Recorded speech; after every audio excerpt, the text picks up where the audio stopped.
Hello guys, so ayan na nga mga ka-virgin. So for today's mini vlog, so liguan ko muna sa virgin.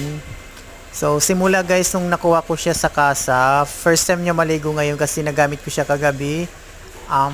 Umulan kasi sa labas, kaya first time ko siya nahugasan ngayon simula nung kinuha ko siya sa kasa.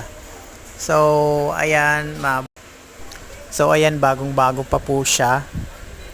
So hinugasan ko lang para hindi dumikit yung mga yung mga dumi-dumi na talsik ng ulan tsaka sa gulong. So ayan guys, nakuha ko pala to sa Binakayan branch sa Motors Central. So nag-down lang ako sa kanila ng 15,000. Pero guys, yung minimum na down naman sa kanila is nasa 7K to 11K. So ako naman ginawa ko lang siya ng 15,000 para medyo malaki yung down natin. So ayan guys, madali lang naman sila mag-approve.